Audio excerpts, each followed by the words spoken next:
Well, it's great to be here, and thank you for everybody for being here tonight. We want to make sure that we are involved with the community. I know many of you are interested in what's going on in the community, but you don't always have time to drive all the way across town on a Tuesday night to be able to do that. So we wanted to come to you. We wanted to make sure we give you an update on seeing what's going on and what's happening. And I want to just point out a couple more dignitaries here. And the first is we have our elite firefighting crew in the back there. So if everybody, wave your hands guys, if everybody can give them a round of applause, please.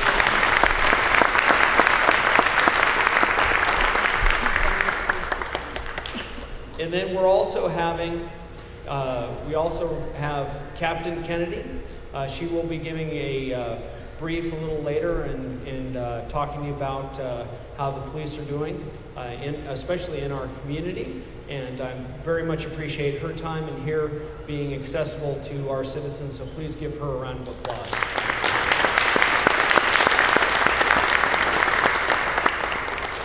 One of the things that's happened, when I grew up in the city of Chula Vista, I grew up, would be considered the west side.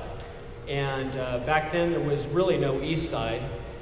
And we had about 70,000 people, and now we have 252,000.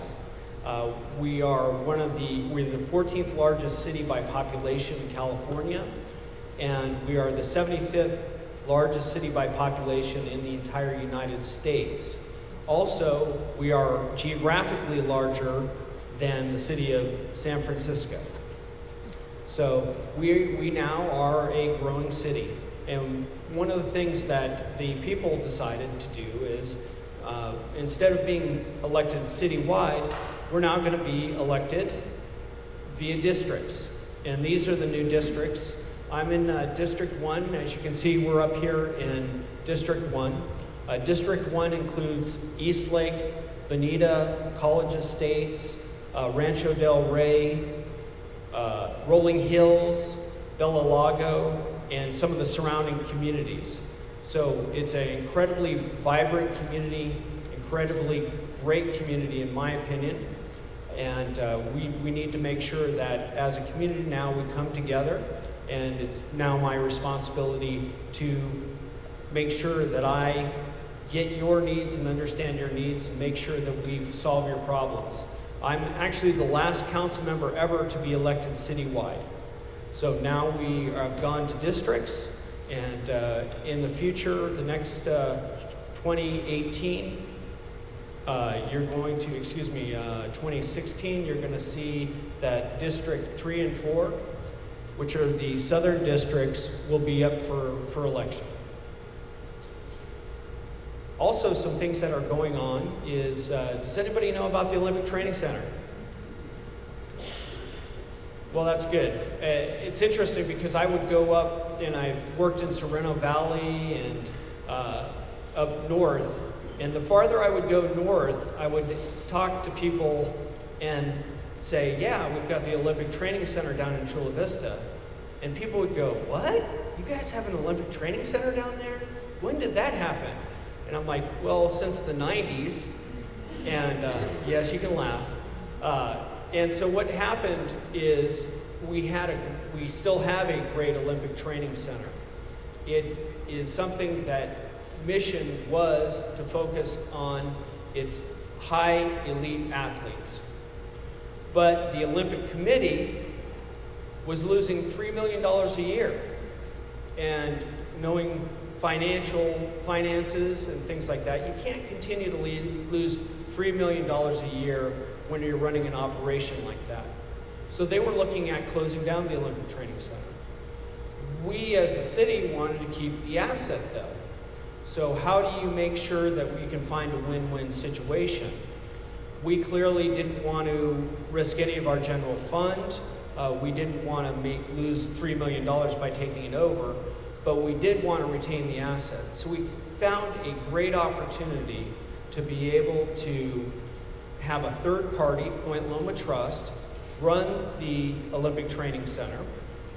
We can keep the additional athletes, And I see somebody smiling out there, and I want to now, if we give Glenn Googans a round of applause, because he helped cobble the deal together.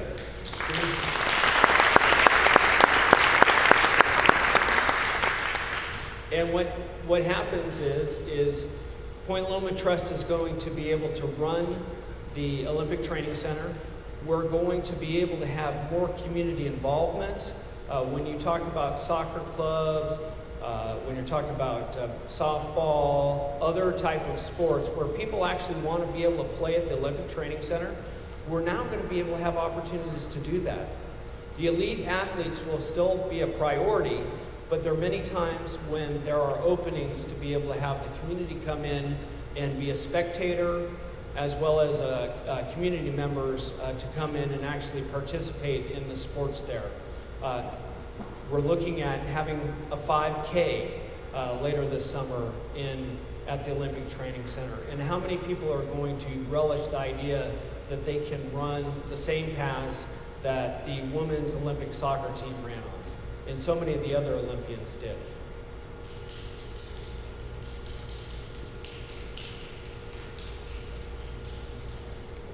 The next thing that we're looking at is the Millennia Project, and there was a really great article in the UT the other day, and it called what I think is appropriate. It's the mini South Silicon Valley of the South. And what's happening is that we in Chula Vista are in the center of a mega economic development district. When you look at San Diego and what's happening in San Diego, and then you look south of the border, seeing what's going on in Tijuana, we are right in the center. And there is so much economic activity that we need to make sure that we are involved in it and being able to maximize our resources. So one of the things is Millennia is looking at attracting companies, and what's the incentive to come down and be in Chula Vista? When I still remember working for several different companies, high-tech companies, and every time we would grow and we'd get bigger and we'd move, I'd always show them a map and show them all our employees in Chula Vista. I would talk to them about how Chula Vista is a great place and how it was less expensive to be down here. And then what would happen is they would always go, okay, well, thank you for that information. And then they make the decision saying, well, I live in Poway, or I live in La Jolla, I live in Del Mar. Well, I believe that we have nice neighborhoods that people will enjoy, but also we are in a strategic position where, again, if you're doing any type of manufacturing south of the border and you're looking to have human resources, engineering, IT, things like that in the United States, but you don't want to have it all the way up in Poway, you can have it now in Chula Vista. And one of the great things is that the Millennia Company is giving incentives. They're actually looking below the market value to be able to attract companies to be able to buy or lease property. And that is a huge, huge incentive, because every time we can able to put in an additional incentive onto the bargaining table, more companies will come. And I think it's going to be similar to when we actually get the first company or two, it will then become a motivator for other companies to come down. Because it's always hard, that first company who's putting their foot in the pool and making sure that it's a good place to swim, we want to make sure that they come down and they can jump in and swim as soon as possible. And the city is giving any company that wants to come down priority processing, because we are a great city. One of the challenges that we have is out of 252,000 people, 80,000 people get in their car and go to work outside the city. And a city this large and this size, we need to be able to change that.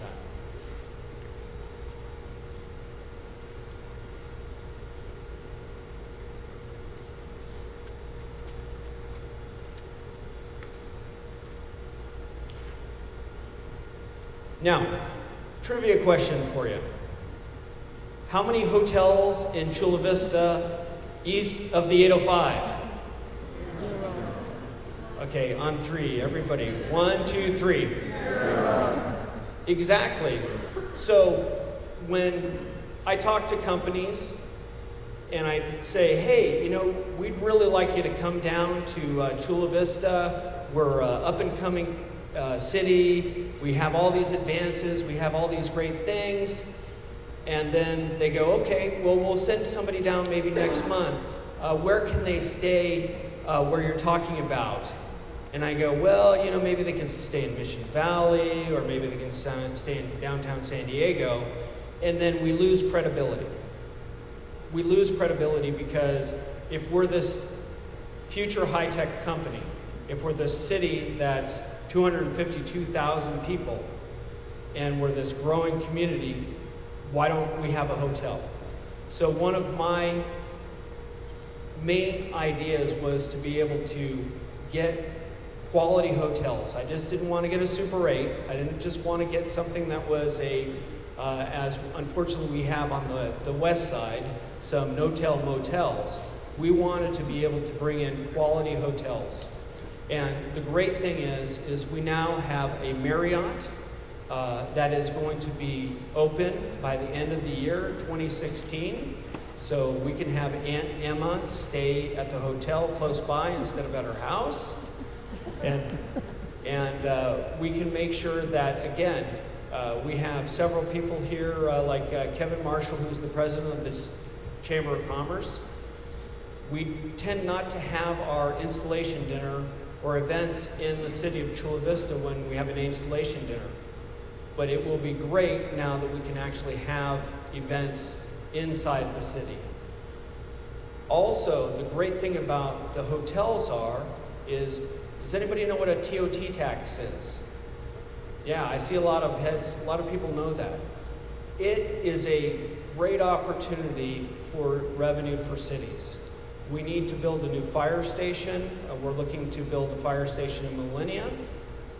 And by having that TOT tax come in, it will not only help us be able to build it, but able to staff it full time.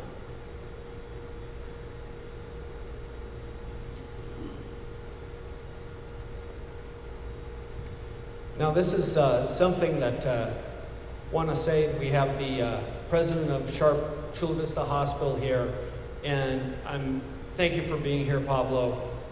He will, I think, probably stick around and answer anybody's questions, but I'm incredibly inspired by this. This is the hospital where I literally had my tonsils out when I had different issues when I was a kid, all the way till I was older, was I able to get treatment at Sharp Healthcare. Chula Vista in the South Bay, we have a growing demand and a need for quality health care. And the great thing is that Sharp has made a commitment to spend $300+ million to invest in our community. Be able to create, I think, an incredibly great tower, 7 stories, additional operating rooms, additional patient beds. We have a huge demand, and Sharp is willing to meet that demand. And they are meeting that demand not just at a mediocre level, but they are going to be able to look at meeting the demand at a high-end level, because our residents don't deserve 2-star or 1-star treatment. Sharp is looking to deliver them 5-star treatment, which is what we need. So thank you for being here. Everybody give Pablo a round of applause.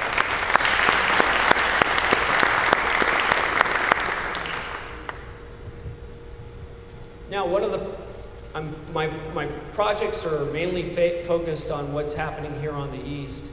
I care about the entire city, and we need to be able to move forward and look at the entire city as a whole. But my focus now is District 1, and to be able to help mainly in the east side. But one of the very, very key things that I think is going to help the entire city is the Chula Vista Bayfront. And the Chula Vista Bayfront, does anybody know when sort of the idea of developing the Bayfront was around? Yeah, as one of my neighbors always teases me, yeah, it was before, John, you were born. Yes, and I'm a little older than you think. But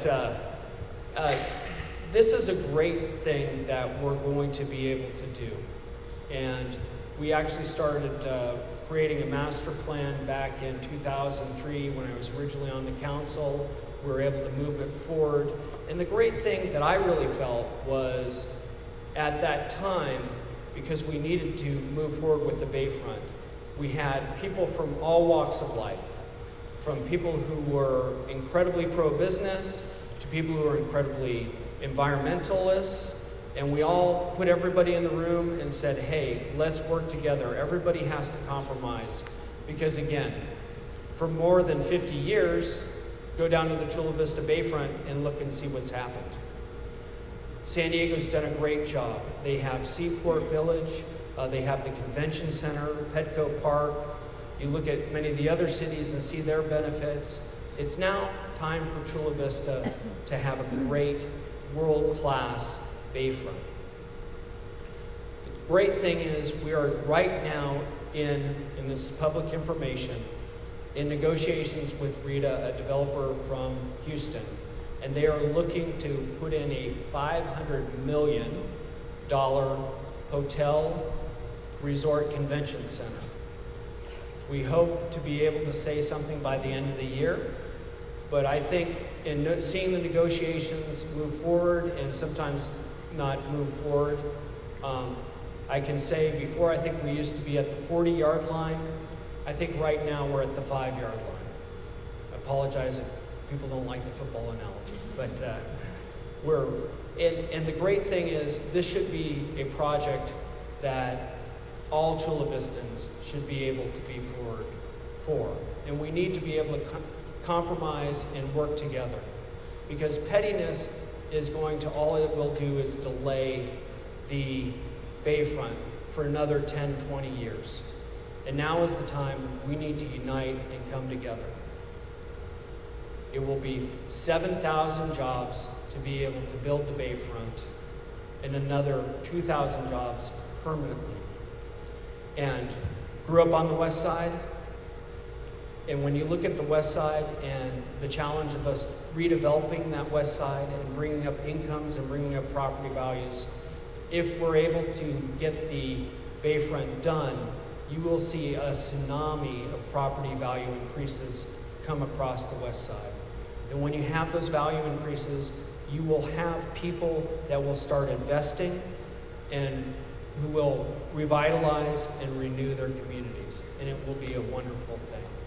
So that is something I hope, if you don't get anything out of this or take anything away from this presentation, I hope you can always remember that we have to be able to work together to make sure that we move the Bayfront forward.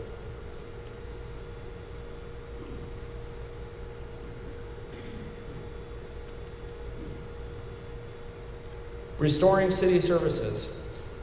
This is something, everybody knows what the Great Recession is, right?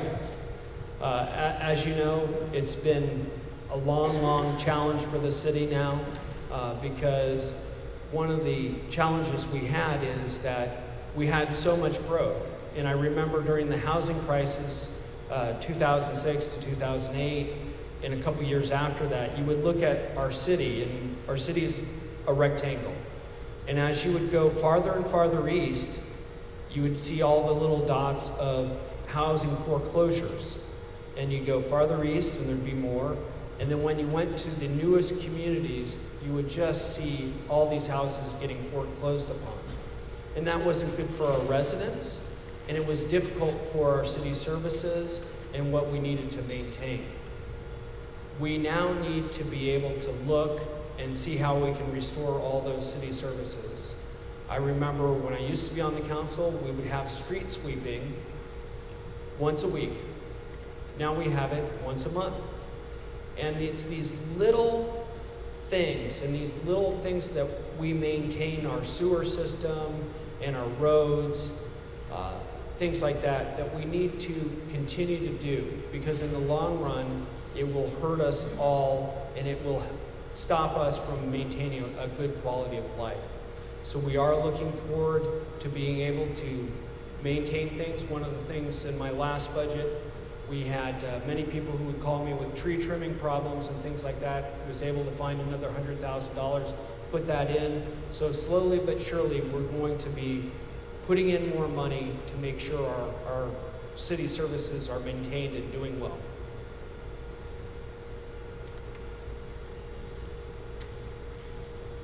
And the Buff the Block program.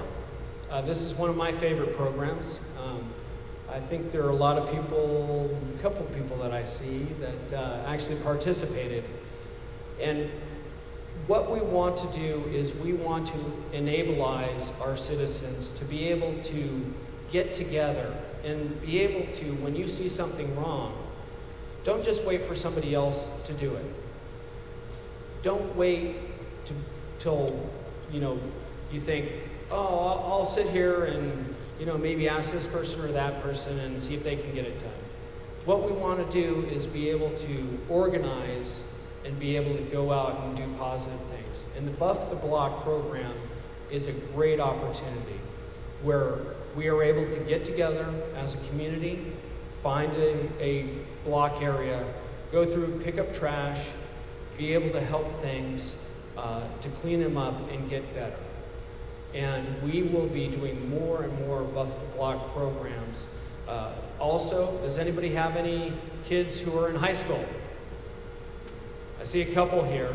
If they need community service, please have them give my office a call, because we're going to have plenty of opportunities where they can get community service by making sure that they're part of the Buff the Block program. And if anybody wants to volunteer or have any other ideas, I'm open to anything to be able to solve problems and to be able to help the community to do better.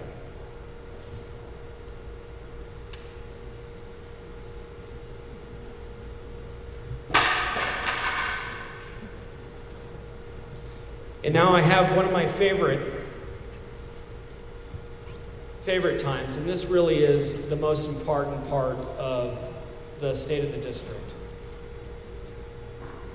What's special about our community is not just all the projects, but it really is all of you and all the people who do special things. And I am just amazed, because every time I think, wow, who could do something more than that, we find something even better. And people take initiative and create things that I think people never thought they could have. And the first couple I want to recognize, they were part of East Lake Little League, and there were certain special needs children who would love to play Little League and love to play baseball, but they didn't really have the opportunity to do that.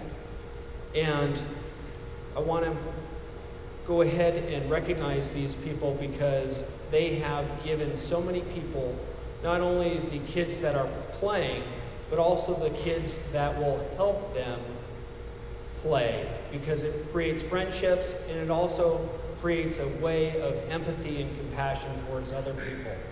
So with that, for our community project of the year, I would like to give this award to Amy and Christian Slike for creating the Challenger Field in the East Lake Little League. Next person I have, we love our small businesses, and when you look at what it takes, especially during the trying times, to be able to survive. And this is somebody special because he has been somebody who has not only run a great business, my kids love to go to his restaurant, but he had participated in great fundraising activities and supporting our local youth. The Sweetwater Little League team made it to the World Series And we were able to go out and watch several of the games by his restaurant. And it's interesting too, because we've seen by the Albertsons, or the former Albertsons Rolling Hills office, we've had a challenge because Albertsons and Vons went ahead and merged, and they still have a lease, which is going to run for, I think, another 11 years. And they don't want to pay or allow somebody else to come in as a grocery store. They're just going to pay on it because they don't want competition with their Vons in Eastlake. So it's hard because the anchor tenant has gone.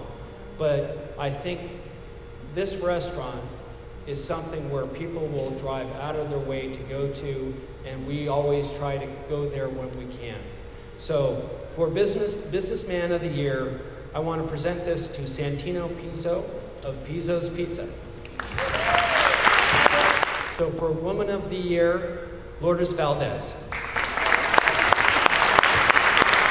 Again, we have so many people that are inspiring in our community. And this was something that I thought so many of my kids, my son's here and my other son was very impressed by what happened. But we have what I consider a young hero. His name is Josiah McGuire.